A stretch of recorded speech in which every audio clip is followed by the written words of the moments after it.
Hi folks, yes, I'm back. I'm sorry, it's been a while, move on. I've got a huge pile of comics to catch up on with you.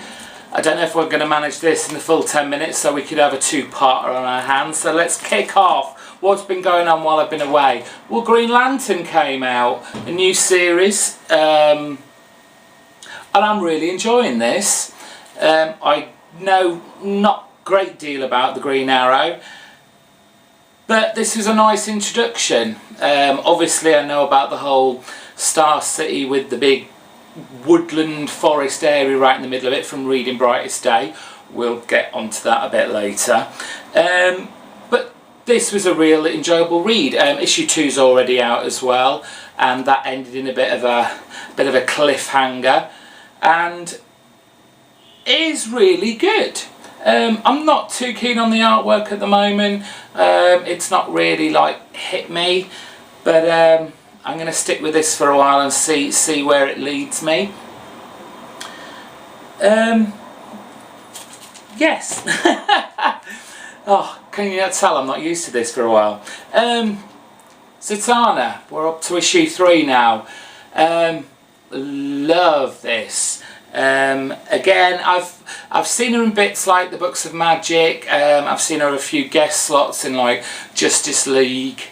Again, I don't know a lot about her, but this is a good jumping on place. I mean, obviously it's only started 3 issues in, but already I know quite a bit about her. I know some of her nemesises.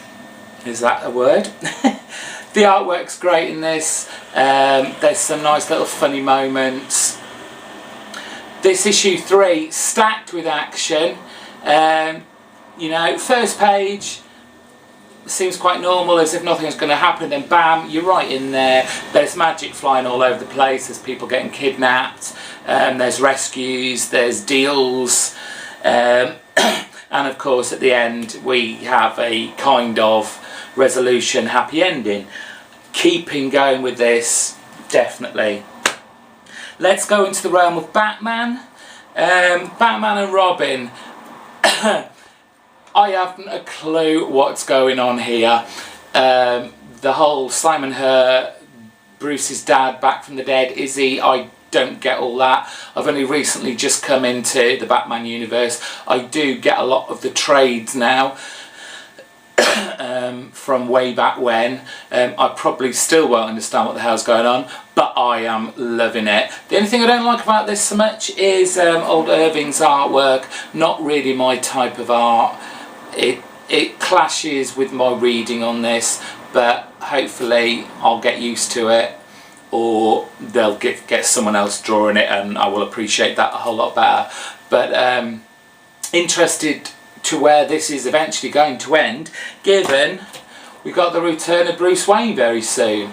Yes, Bruce Wayne, the return of 4 of 6. It's now, well, Cowboy Batman, I guess.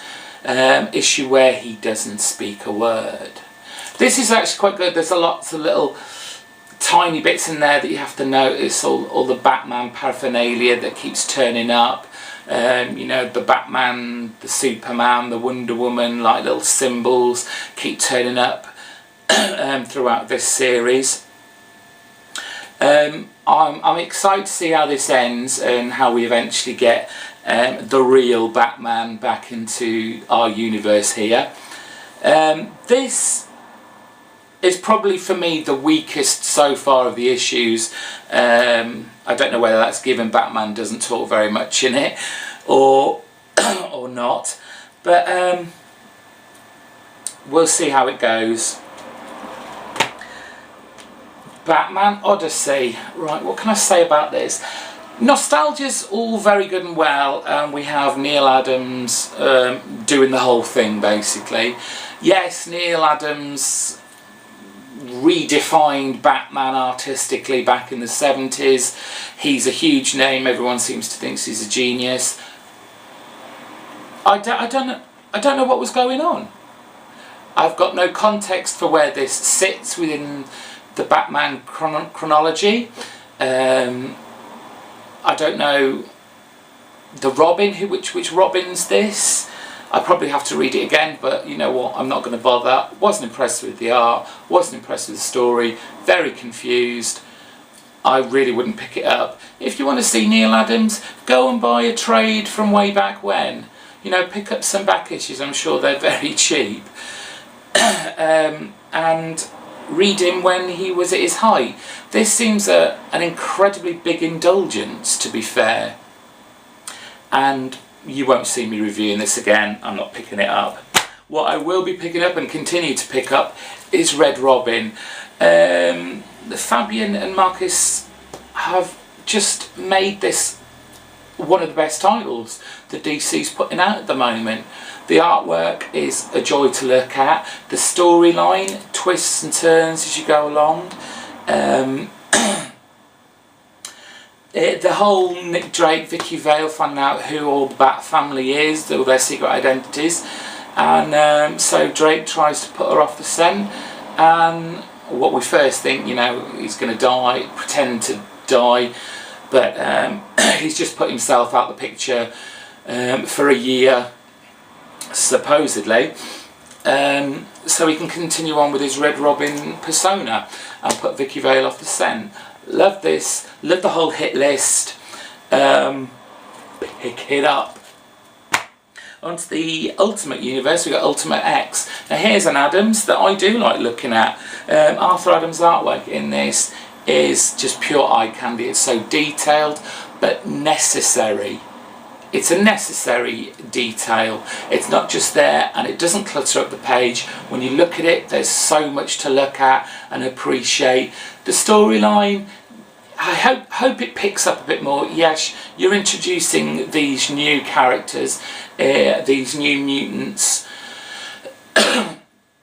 and obviously we need to know them. I think we've probably got another issue with another new mutant, and then hopefully there is an underlying storyline to pick up on that. I really do hope so, because this is a good title. It's well written. Loeb really drags you into the story, even if it is more like a one-shot each time, because you're centering on one character with a little bit added at the end. Definitely pick that up. Ultimate Spider-Man Volume 2, Issue 12.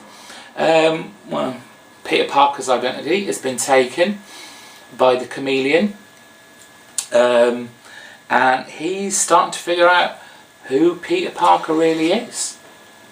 Is that going to cause trouble? I mean, he's caused enough for Peter Parker and MJ right now. But again, LaFuente's art still grates a little on me. It's not bad by any stretch of the imagination. I do like it. But still, it's a bit mangerified. I'm coming out with some phrases today, aren't I?